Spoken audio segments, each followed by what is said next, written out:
저희들이 어제 남은 자에 대해서 세 가지로 살펴보았습니다. 남은 자는 우상에게 무릎 꿇지 않고 믿음의 정죄를 지킵니다. 소수의 남은 자들을 통하여 하나님은 다수를 축복하고 새로운 역사를 일으킵니다. 오늘 본문을 통해서 남은 자들의 특징을 두 가지로 더 살펴보도록 하겠습니다. 첫 번째 주제는 남은 자는 겸손해야 합니다. 교만하지 말라는 메시지를 주고 있습니다. 하나님은 소수의 남은 자들을 사랑하시고 아끼시고 귀하게 여기십니다. 그 소수가 믿음을 지키고 복음을 전하며 살아가야지만 새로운 역사와 새로운 부흥을 하나님께서는 이루실 수가 있습니다. 하나님의 소망이 어떻게 보면 이 남은 자들에게 있습니다. 그들이 하나님의 뜻을 이루어야지만 하나님은 자신의 일을 성취할 수가 있습니다. 역사 가운데. 그러니까 아끼고 사랑하고 귀하게 소중하게 여기는 것은 당연할 수 있습니다. 그런 중요한 위치에 있기 때문에 자칫 잘못하면 교만하게 될 수 있습니다. 직분을 받았기 때문에 또 사역을 하고 있기 때문에 남보다 더 많은 성경 지식과 은사를 가졌기 때문에 더 많이 헌신하고 희생하기 때문에 남들과 비교해서 교만의 죄를 지을 수 있습니다. 그래서 오늘 본문에 보시면 그 교만의 죄를 경고하고 있습니다. 두 가지 명령이 나오는 것을 보게 됩니다. 18절과 20절을 읽어보겠습니다. 자랑하지 말라, 높은 마음을 품지 말라. 그 가지들을 향하여 자랑하지 말라. 자랑할지라도 내가 뿌리를 보존하는 것이 아니요 뿌리가 너를 보존하는 것이니라. 20절 옳도다. 그들은 믿지 아니함으로 꺾이고 너는 믿음으로 섰느니라. 높은 마음을 품지 말고 도리어 두려워하라. 이 당시 로마 교회 안에는 유대인들과 이방인들이 함께 신앙생활을 하고 있었습니다. 근데 누가 더 많았냐? 이방인들이 더 많았습니다. 이 이방인들이 유대인들을 바라볼 때 복음을 받아들이지 않고 오히려 믿는 자들을 핍박합니다. 죽음으로 내몰아요. 로마 군대들과 함께 말이죠. 그러니까 유대인들을 미워하고 업신여기고 깔보고 불쌍하게 여기는 것입니다. 당연히 이 교회의 리더십은 이방인들이 져야 된다라고 생각을 했습니다. 주님께서 명령하신 이 복음 전파의 사명의 리더들은 이방인 우리들이다 라고 주장을 했습니다. 그런 교만한 생각을 가지고 유대인들을 대하는 이방인들에게 오늘 본문은 경고를 하고 있는 것입니다. 너희들 먼저 구원받았다고 거만하고 우쭐대고 영적 우월감 속에 살면 이스라엘이 실패한 것처럼 너희들도 실패할 수밖에 없다는 경고를 주는 것입니다. 그러면서 교만하지 말라라고 명령을 내리면서 왜 겸손해야 되는가? 세 가지 이유를 말씀하고 있습니다. 첫 번째, 우리들의 구원이 유대인들에게 뿌리를 두고 있기 때문입니다. 18절을 읽어보겠습니다. 그 가지들을 향하여 자긍하지 말라. 자긍할지라도 내가 뿌리를 보존하는 것이 아니요 뿌리가 너를 보존하는 것이라. 이게 자랑하지 말라고 명령을 하고 있죠. 우리가 믿고 있는 이 복음이 어디에서 출발했습니까? 그 뿌리가 어디입니까? 유대인들입니다. 땅끝까지 복음을 전해준 사람들은 유대인들이었습니다. 사도 바울, 12제자들, 초대교회 성도들. 이 사람들이 다 유대인들이에요. 유대인들이 복음을 전해 주었기 때문에 우리는 예수님을 알고 믿고 영생을 얻게 된 것입니다. 모든 성도들은 유대인들에게 복음의 빚을 지고 있는 것입니다. 그들이 복음 때문에 다 순교를 당했습니다. 그들이 뿌려놓은 순교의 피로 우리가 구원을 받고 영생을 얻은 것입니다. 유대인들이 기록해놓은 성경 때문에 우리는 신앙이 자라고 있는 것입니다. 그들이 심어놓은 중보기도 때문에 우리가 구원을 받은 것입니다. 유대인들이 뿌리고 우리들은 그 가지들입니다. 오늘 본문이 그 얘기를 하는 것입니다. 유대인들의 뿌리에서 나온 양분과 진액을 지금 우리가 빨아먹고 살고 있습니다. 그들이 수고한 영적 유산들을 우리가 공급받아서 누리고 있는 것입니다. 감사하지 못할 망정, 유대인들을 무시하고 업신여기는 이 교만의 죄를 짓지 말라는 것입니다. 두 번째, 겸손해야 되는 이유가 유대인들 때문에 우리가 복을 받았기 때문입니다. 11절을 읽어보겠습니다. 그러므로 내가 말하노니 저희가 넘어지기까지 실족하였느냐? 그럴 수 없느니라. 저희의 넘어짐으로 구원이 이방인에게 이르러 이스라엘로 시기나게 함이니라. 저희의 넘어짐으로 구원이 이방인에게 이르렀다. 다시 말하면 유대인들이 복음을 거절하니까 그 복음의 축복이 잠시 이방인들에게 넘어왔다는 것입니다. 다시 말하면 유대인들의 덕을 이방인들이 보고 있다는 것입니다. 17절 이하에 보면 참 감람나무의 가지가 꺾여졌습니다. 유대인들을 가르치죠. 그 꺾여진 자리가 생겼기 때문에 돌 감람나무인 이방인들이 거기에 접붙임을 당했다라는 거예요. 유대인들이 잘려나가지 않았다면, 그 빈자리가 없었다면 이방인들은 접붙임을 당하지 못했을 것이다. 이렇게 말씀하고 있는 것입니다. 이 가룟 유다가 실패했죠, 사명에. 그 자리가 있었기 때문에 마띠아가 사도의 자리를 꿰찰 수 있었던 것입니다. 그러니까 마띠아는 가룟 유다를 욕하고 무시할 필요가 없는 것이죠. 가룟 유다가 사명을 잘 감당했다면 마띠아는 사도가 될 수 없었습니다. 지금 우리의 구원은, 우리의 직분과 사명은 유대인들의 넘어짐 때문에 얻은 은혜와 축복입니다. 그래서 교만하지 말고 겸손하라고 말씀하고 있는 것입니다. 세 번째 이유가 있는데 그것은 하나님의 심판 때문입니다. 22절에 보시면 하나님의 두 가지 성품이 잘 대조되어서 나옵니다. 준엄함, 인자함. 22절을 읽어보겠습니다. 그러므로 하나님의 인자하심과 준엄하심을 보라.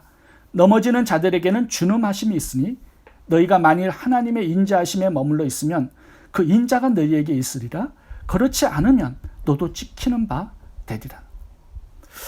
하나님의 복음을 거절한 이스라엘에게 하나님은 엄격하게 대하셨습니다. 이 엄격함이라는 단어를 헬라어 사전에서 찾아보니까 날카롭게 잘라내다, 심판 때 사용하는 단어입니다. 하나님이 심판하실 때 인자를 베풀지 않고 엄격하게 잘라내버린다는 것입니다. 하나님이 왜 이스라엘에게 엄격하게 대하셨을까요? 이유가 자신들은 먼저 선택받았기 때문에 선민이고 이방인들은 선택을 받지 못했기 때문에 무시하고 업신여긴 것입니다. 교만했어요. 이 똑같은 범죄를 지금 이방인들이 유대인들을 향하여서 하고 있는 것입니다. 먼저 믿었기 때문에 유대인들과 다른 이방인들을 무시하고 있는 거예요.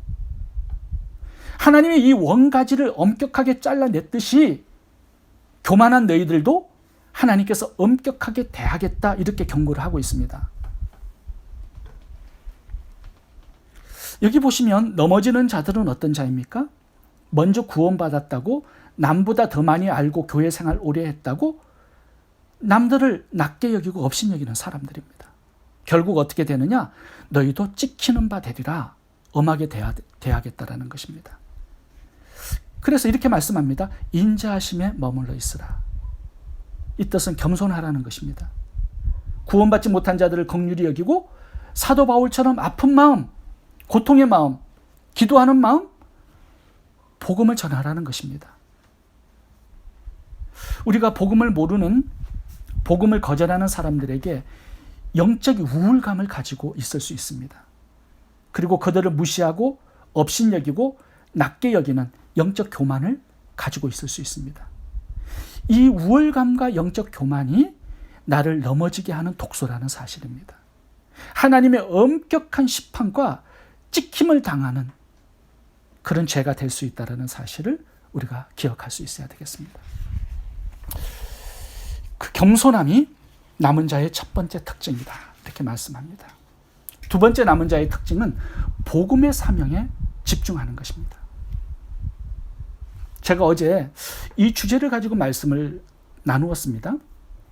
우상에게 무릎을 꿇지 않고 믿음의 정죄를 지키고 복음의 사명을 감당할 때 하나님은 소수의 남은 자들을 통해서 세상의 역사를 새롭게 하신다. 제가 그 부분에 대해서 말씀을 나누었습니다. 근데 오늘 본문에 보시면 다시 한번 이 주제가 나오는데, 이 복음 전파와 함께 종말에 일어날 세 가지의 하나님의 예언 성취가 나옵니다. 이 세 가지의 하나님의 예언 성취가 복음 전파의 사명이 없다면 이루어질 수가 없습니다. 그래서 복음 전파를 굉장히 중요한 주제로 하나님께서는 계속 다루고 있습니다.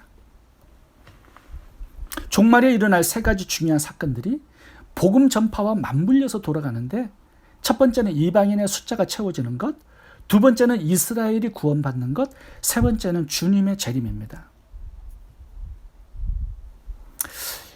이 성경을 보면요, 또 부활하신 주님의 명령을 보면 전부 다 복음의 사명입니다.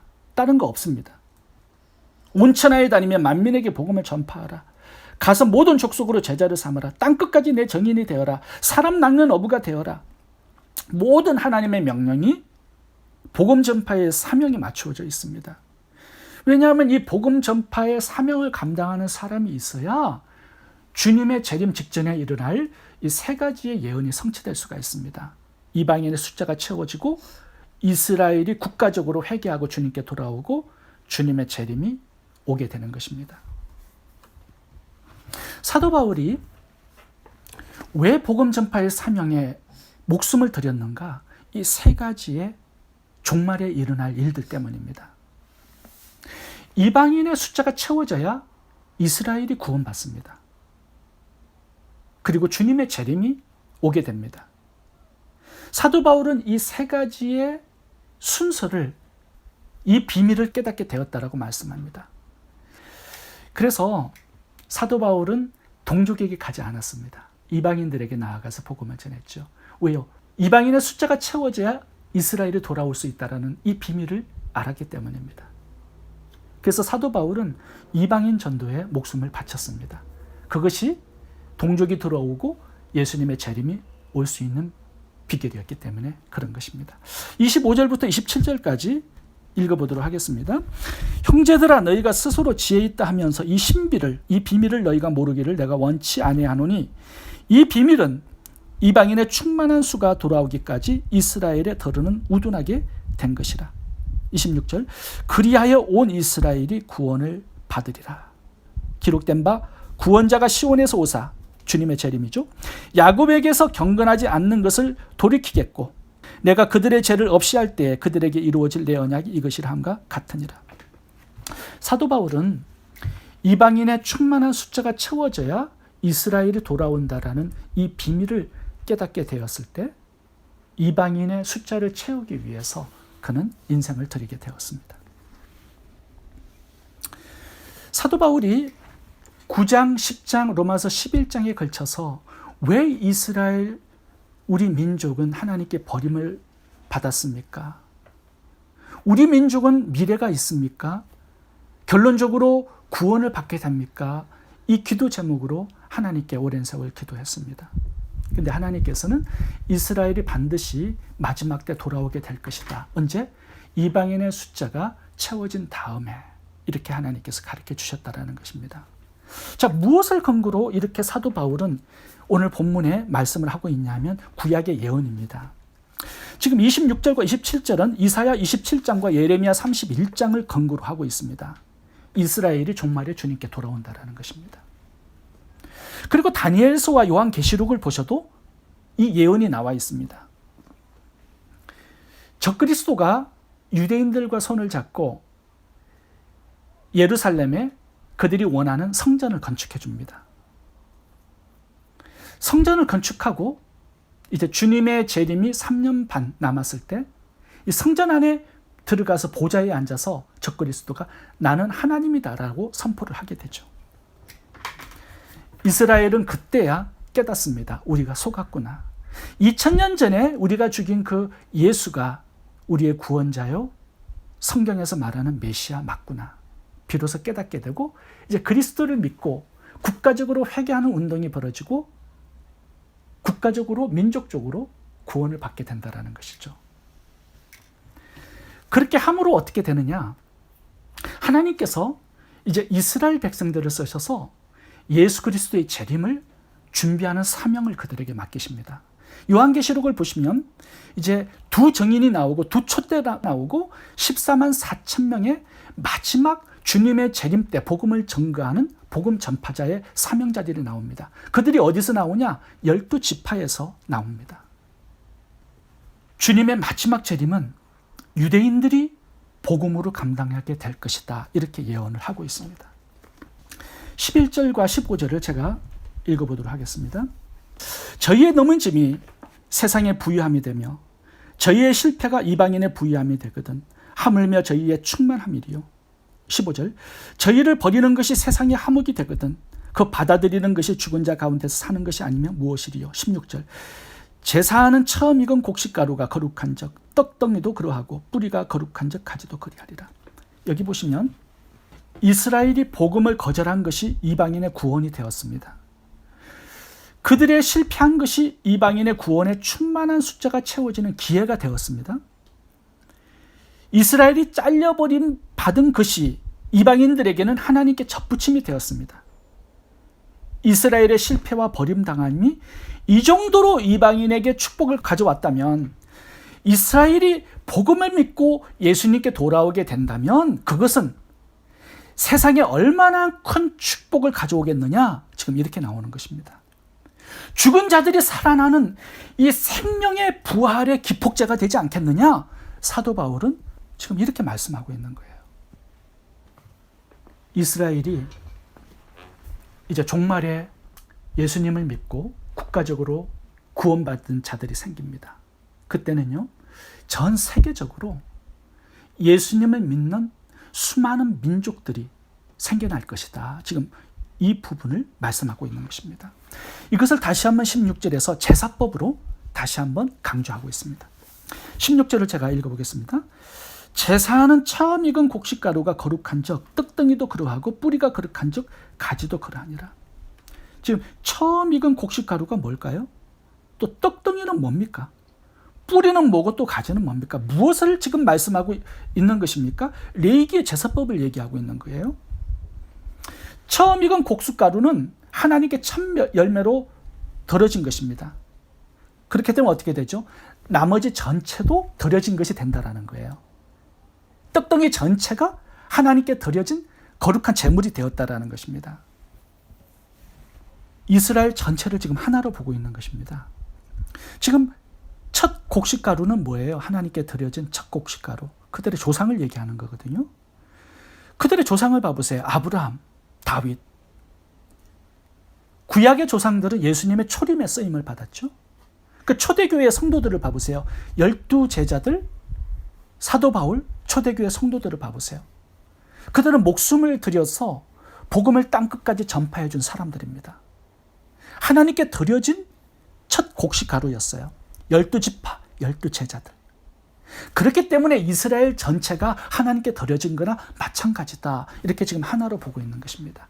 당연히 이스라엘은 나중에 구원받게 될 것이다. 즉 이 논쟁으로 구약의 첫 열매를 가지고 지금 다시 한번 강조하고 있는 것입니다. 지금은 이스라엘이 버려진 바 된 것처럼 보이지만 아직은 살아있다. 왜냐? 구약의 예언이 그렇게 얘기하고 구약의 제사법이 이것을 얘기하고 있는 것이다 라고 말씀하고 있는 것입니다. 다시 한번 23절과 24절이 오늘의 결론입니다. 23절, 24절을 보겠습니다. 그들도 믿지 아니하는데 머무르지 아니하면 접붙임을 받으리니 이는 그들을 접붙이실 능력이 하나님께 있습니다. 여기 보시면 그들도 믿지 아니하는데 머무르지 아니하면 계속 이렇게 머물지 않아야 할 것이다 라고 말씀하는 겁니다. 종말에는 돌아오겠다라는 거예요. 믿음의 자리로 돌아온다라는 것입니다. 계속 불신자의 상태에 머물지 않을 거라는 말씀이에요. 원래 가지가 잘라지면 말라서 죽습니다. 근데 하나님의 능력은 다시 접붙이게 될 것이다. 이렇게 말씀하고 있는 거죠. 24절을 보겠습니다. 내가 원 돌 감람나무에서 찢김을 받고 본성을 거스려 좋은 감람나무에 접붙임을 받았으니 원 가지인 이 사람들이야 얼마나 더 자기 감람나무에 접붙임을 받으랴. 지금 참 감람나무가 있는데 가지들이 몇 가지 잘라져 나왔습니다. 근데 그 빈 자리에 이방인들을 접붙였다라는 거예요. 돌 감람나무를. 이거 굉장히 어려운 겁니다. 그렇다면 원 가지들은 얼마나 쉽겠느냐, 이 얘기를 하는 거예요. 그들은 예수 그리스도가 유대인이고 구약의 율법도 알고 제사법도 알고 모든 축복과 유산들을 다 가지고 있는 사람들입니다. 그러니 그들이 나중에 깨닫게 되면 얼마나 더 예수 그리스도를 쉽게 믿을 수 있겠느냐, 지금 이 얘기를 하고 있는 것이죠. 반드시 그날은 오게 될 것이다 말하고 있는 것입니다. 복음이 땅끝까지 전파되어서 이방인들의 숫자가 채워지면 그날이 오게 될 것이다.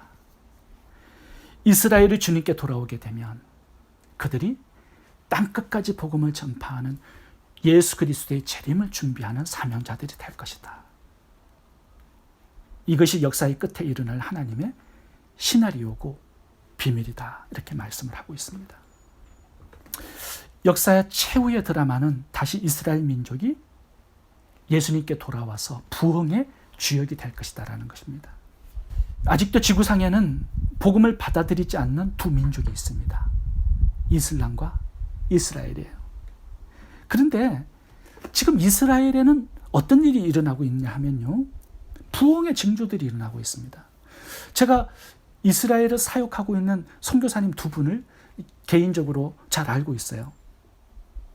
이스라엘의 역사가 그 어느 때보다도 유대인들이 지금 주님 앞으로 돌아오고 있으며 유대인들 자체 내에서 선교 단체들이 우후죽순 일어나고 있다라고 얘기를 듣고 있습니다. 그 숫자가 급속히 늘어나고 있대요. 역사의 마지막 때가 가까이 오고 있다라는 증거입니다. 복음은 이스라엘에서 시작이 되었습니다. 이스라엘이 거절한 복음은 전 세계로 돌아다니고 있습니다. 충만한 이방인의 숫자가 채워져야 하기 때문이죠. 그리고 복음은 어느 날 다시 이스라엘에게로 돌아오게 될 것입니다. 이스라엘은 온 세상에 복음을 심은 민족이죠.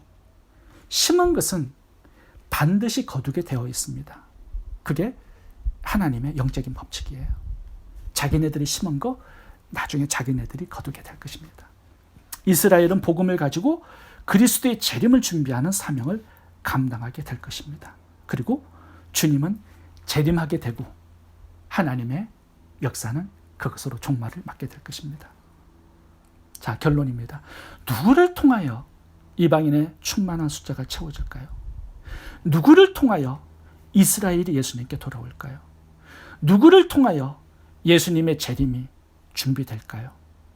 복음을 전하는 남은 자들입니다. 그래서 하나님은 남은 자들을 너무나 귀하게 사랑하시고 소중히 여기시는 거죠. 그래서 우리는 겸손해야 합니다. 그리고 끝까지 복음 전파의 사명에 우리의 인생과 시간과 물질과 목숨을 드려야 합니다. 이방인의 숫자를 채우고 이스라엘 민족을 그리스도께 돌아오게 하고 주님의 재림을 준비하는 이 귀한 복음의 비밀을 맡은 자로 남은 인생을 살아갈 수 있기를 바랍니다. 기도하겠습니다.